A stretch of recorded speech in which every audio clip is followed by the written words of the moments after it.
à tout le monde, c'est Vinali. Et bien voilà, donc comme promis, le test des 8100 km. Voilà, donc donner mon avis sur la CB 125R. Bon, pour ceux qui suivent, je roule beaucoup, d'accord. Donc la moto, j'ai été la chercher le 15 janvier 2020. Ah, évidemment, pendant 2 mois, comme tout le monde, on n'a pas su rouler. Donc on va dire que depuis la fin mai, j'ai quand même fait pas loin de mémoire comme ça, un peu plus de 4000 km. Non, je raconte pas loin de 6000 km. Voilà, on roule pas mal, pas mal. Alors, ici je ne suis pas dans mon élément habituel, je suis en Flandre. Alors pourquoi je suis en Flandre? Parce que j'ai enfin droit à quelques jours de congé. Voilà. Donc je suis monté à la côte belge. Enfin, avant ça, j'étais par l'île Ypres. Là, je viens d'aller à Dixmude. Et là, je me dirige vers La Panne. Alors, je devais descendre en France, mais comme il y a encore de l'orange, du rouge et tout ce qui s'ensuit. Donc, voilà. Donc, je me suis rabattu sur la côte belge. Bon. Donc, pour en revenir à la CB. Donc, j'en suis toujours aussi content. Sa légèreté, franchement, est un de ses plus grands atouts. Je n'ai toujours rien fait dessus. Alors le filtre est encore d'origine. Elle sort de l'entretien. Alors l'entretien, je l'ai fait à 7500 km. On est revenu à 84,99 €. Voilà, donc c'est pas excessif. D'accord. Donc comme ça, c'est déjà une première chose. Il n'y a pas de grosse révision à faire donc pour les 6000 km. Normalement c'est 6000 km. Donc pour le reste, tout est d'origine, mais de A à Z. Le pot est d'origine, le filtre est d'origine, tout est d'origine. J'ai par contre remarqué que le moteur s'est libéré à partir de 5000 km. Alors entendons-nous bien, quand on dit se libérer, ce n'est pas non plus une Formule 1. Mais par contre, j'ai remarqué que grâce au rodage que j'ai fait, je pense le mieux possible, j'ai franchement des très belles reprises. Alors, seul, on s'entend bien, moi je fais 100 bons kilos. Quand j'ai ma fille qui fait 35 kilos derrière, c'est plus la même histoire. J'ai aussi fait une vidéo de comparatif avec une MT-125. Voilà, la MT-125, c'est une super belle bécane, mais voilà, on a clairement quelque chose de différent entre les mains. Et le MT plus sportif, relativement dur des amortisseurs. Ici, c'est celui qui a une CB, c'est bien qu'on a le confort, on est comme sur un nuage. Alors ici maintenant, on est sur une moto qui met en confiance tout le monde. Je dis bien tout le monde. J'ai rencontré énormément de personnes qui ont des CB, qui en sont super contents, qui les ont modifiés, qui ont mis un support de plaque beaucoup plus court, qui ont mis une ligne d'échappement, qui ont mis un KN, donc c'est pas non plus des préparations, mais bon, c'est quelque chose qui fait se faire remarquer. Bon, alors moi je remarque surtout que quand je suis au régime, ma moto elle m'entend. Clairement, quand je suis dans un embouteillage et qu'on roule au pas, là clairement on m'entend pas. Ça c'est clair et précis. Mais quand on roule à partir de 6000 tours, je pense que l'échappement est relativement assez bruyant. Ce n'est que mon avis. Je pensais changer mon pot aussi, mais non. Je pense que je vais rester sur le pot d'origine. Tout simplement. Le filtre KN sera changé, je ne dis pas de bêtises, à 10 000 km. Parce que il est préconisé par le mécanicien de changer quand même le filtre à air. Donc ici il a été soufflé, tout ce qui s'ensuit, mais je vais le changer. Je vais prendre un KN, histoire d'économiser aussi peut-être à plus long terme. Enfin, quand on dit économiser, on s'entend bien, on n'est pas non plus sur une économie fulgurante. Mais on a quand même quelque chose qui permet de On change une fois le filtre. Le filtre d'origine il revient à 15 euros. Et le KN chez Rad en Belgique il est à 52 euros. Donc, ouais. Il suffit d'acheter la petite bombe pour le nettoyer et pour le graisser. Et on a un filtre à air quasiment à vie. Donc je reviens ici, donc 8000 km, que dire, elle met peut-être trop en confiance en fait ce bécane. Alors je m'explique. Trop en confiance, qu'est-ce que ça veut dire? Mais on a quand même une certaine allonge, voilà, là je suis en 5ème, voilà. Par contre, à la première vidéo, je sais pas si j'espère qu'on le voit à la caméra, je suis en 5ème, elle monte. Alors qu'avant, il fallait taper dans les rapports. Et encore ici, clairement, j'ai mon top case et j'ai mon sac à dos. Donc on est quand même tout plein fait, 126 kg. Moi je fais 100 bons kilos et j'ai 15 bons kilos de bagages pour mes quelques jours de vacances. Voilà, c'est une façon de faire différente aussi pour moi. D'habitude je fais toujours des vidéos dans les virages et tout ce qui s'ensuit. Là, on est du côté néerlandophone, on n'a clairement pas de virage comme chez nous en Wallonie. Donc voilà, mais bon, je pensais que c'était aussi ça qui fait la différence et de ne pas faire comme les autres. Niveau consommation, consommation, je tire dedans vraiment, vraiment tout le temps. Clairement, je suis souvent très haut dans les tours parce qu'on a pas mal de gros cubes qui viennent rouler avec nous. Mais il faut savoir les suivre les garçons. Et sincèrement pour ça, chapeau. Elle suit, mais il faut la faire grimper. Alors j'évite de monter au-dessus de 10 000.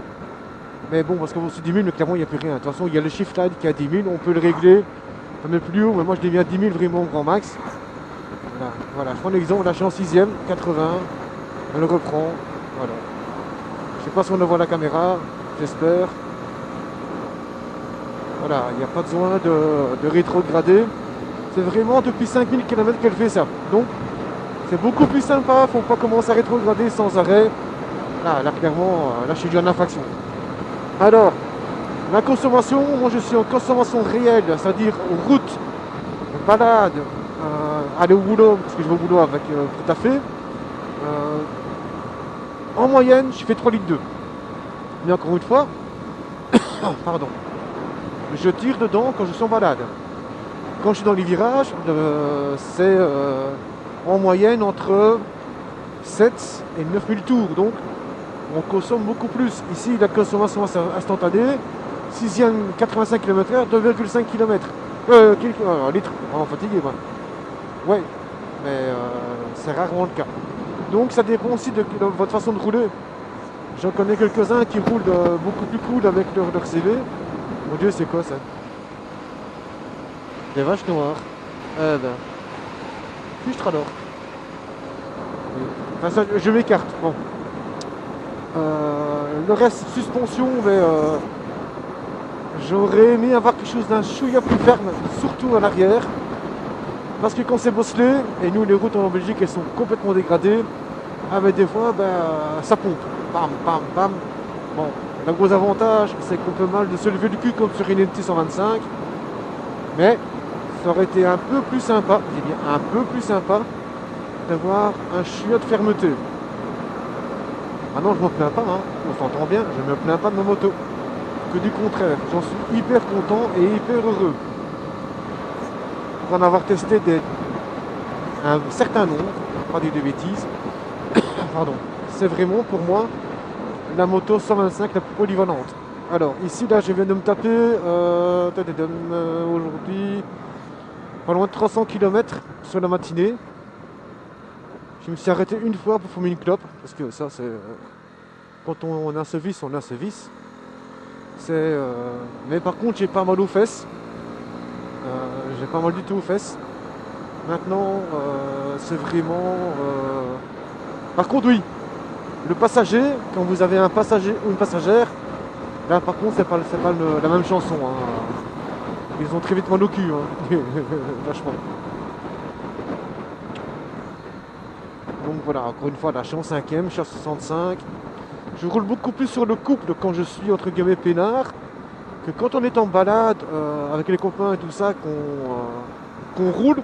Là par contre je tire, et là, la consommation elle monte, mais c'est tout à fait logique en fait. Hein.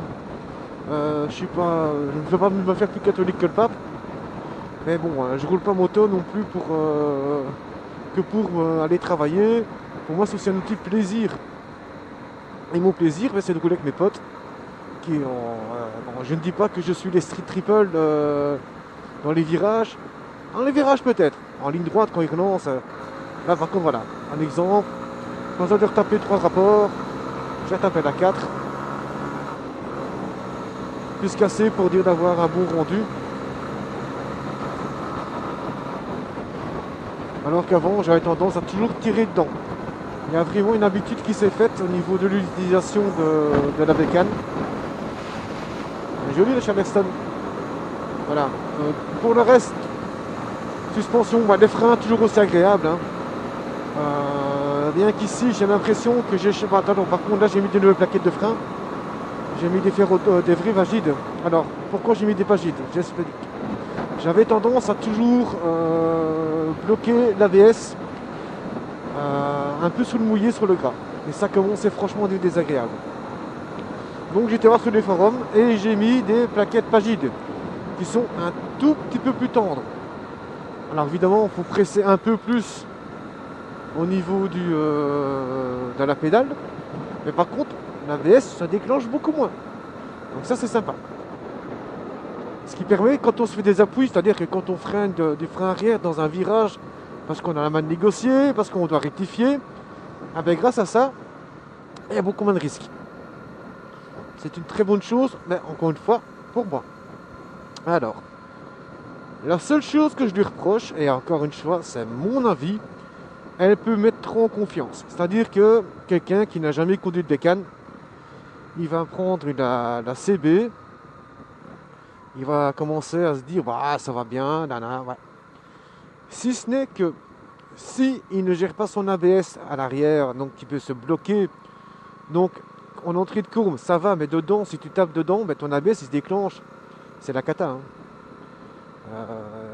J'ai quand même une certaine expérience. Ah. J'ai une certaine expérience quand même. J'avoue que j'ai des copains, je me suis fait des copains en CB. Et ils se font peur. Alors, de 1, parce que de 1, ils vont. C'est le permis B en Belgique avec le permis B, je pense qu'en France aussi. Et on a le permis moto, 125. Et malheureusement, ces gens-là n'ont pas du tout de contraintes, c'est-à-dire qu'ils peuvent rouler quand ils veulent. Ouais, non. Voilà, une moto, c'est une moto. Voilà. On a tous commencé comme caisseux. Non, moi j'ai commencé comme motard, puis je sais pas c'est caisseux. Mais j'ai toujours eu des motos. Donc, la mise en confiance un peu trop. Le reste, franchement, cette moto, c'est que du plaisir. Du plaisir. Voilà, encore une fois, là, j'ai quitté... Ça va aller, j'ai quitté Charleroi ce matin. Je me dis, j'ai pas monté directement. Je passais... hop. J'étais à Lille. De Lille, j'étais à Ypres. De Ypres, Dixmude.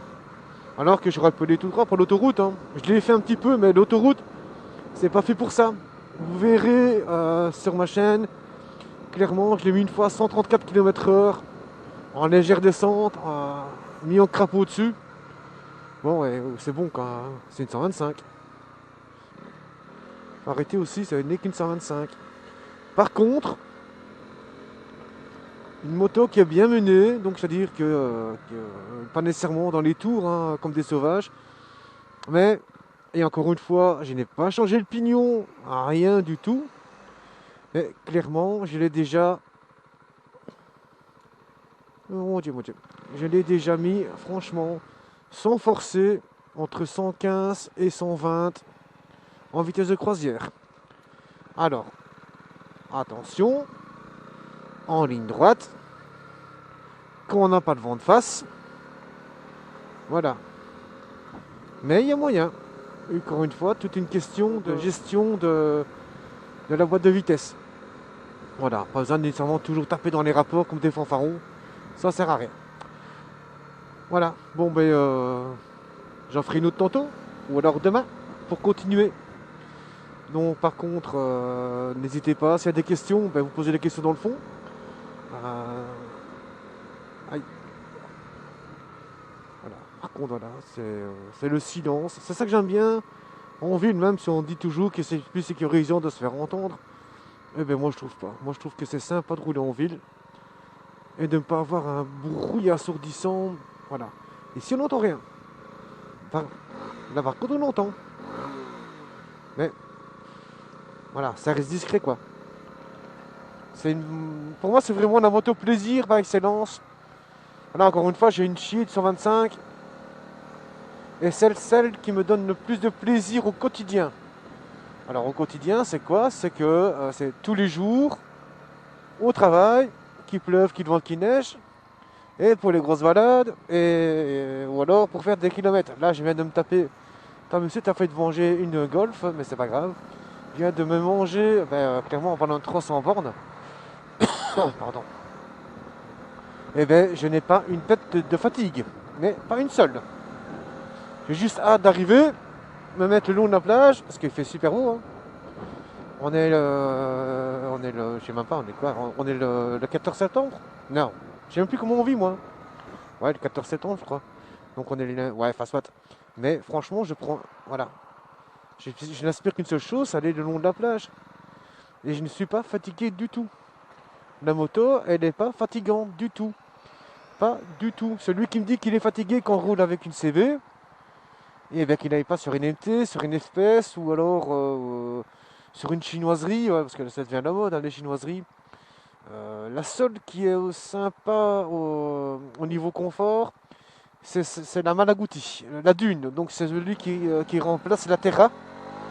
Elle est super confortable, un peu comme une Vara en son temps. Donc une selle bien large en trail, position bien droite. Là par contre celle-là, elle cartonne aussi. Avec son moteur Piaggio, franchement je l'ai testé. C'est du tonnerre. Franchement, si je devais choisir maintenant entre celle-là et la CB, le choix serait plus cornélien, dû à la réputation d'Honda, que de partir sur une moto qui est clairement 1000 € moins chère. Mais voilà, c'est un moteur Piaggio, donc c'est quand même fiable. Mais la partie cycle, c'est jamais qu'une Terra. Donc, c'est un châssis qui a plus de 15 ans. Hein, donc voilà. Ici, le châssis, il est hyper rigide. Encore une fois, en utilisation normale. Quand on tire dedans, il n'est pas assez rigide. Encore une fois, c'est mon avis. À cause des suspensions. Voilà. Simplement ça. Là, par contre, voilà, je suis en 5ème. Avant, il fallait taper comme un sourd. Maintenant, voilà. Elle monte doucement, mais elle monte bien. Voilà. C'est linéaire. Voilà. C'est pas si je veux vraiment avoir des accélérations franches, et là, oui, il faut taper un rapport et repartir. Mais ça reste un CB, quoi, s'il vous plaît. Voilà, j'en vois certains qui s'amusent à changer de pignon, passer en 13 pour gagner 4 km/h. Ouais, mais là, on fait pas de l'autoroute avec une CB, quoi. Une petite portion, ouais, mais on fait des nationales, quoi. Voilà, des nationales. Voilà, hop, voilà, encore une fois, c'est pas non plus des motos de course, mais voilà, on est bien la preuve. On peut dépasser en toute sécurité. Et sans rétrograder, hein, je suis en 5ème. Voilà. Donc, celui qui me dit que le CV, il n'a pas de couple, qu'il n'est pas exploitable tous les jours, eh ben, il n'a pas eu de chance, ou alors il n'a pas su faire son rodage convenablement. Voilà, pas plus dire que ça. Là déjà bêtement, hein, c'est 90 km/h, je suis à 100 compteur. Alors le compteur est farfelu chez Honda, enfin sur le CB, c'est clairement 10 km/h toujours en trop. Voilà. Là je suis réellement en 70 km/h. J'ai mis le GPS, ça va passer. Il y a par tranche de dizaines de km/h, il y a plus ou moins 1 km/h en trop. Voilà, donc quand tu es à 100, tu es à 90. Quand tu es à 110, tu es à 100. Voilà. Quand tu es à 134, comme sur les vidéos que je mettrai en lien, pas rêver. j'étais à 124. Et encore dans une descente, une légère descente, sans vent, sans rien du tout. Voilà. Bon, ben, je crois que je continue. Aïe, aïe, aïe, je continuerai demain. Je continuerai demain. Ouais. C'est mieux. Aïe, aïe. Je continuerai demain la vidéo. Demain, je vais encore faire pas mal de kilomètres. Demain, c'est Cap Blondet, Cap Griné. Hop. Et voilà, voilà. Hop. Alors ouais, c'est pas une moto de cross non plus. Hein. Et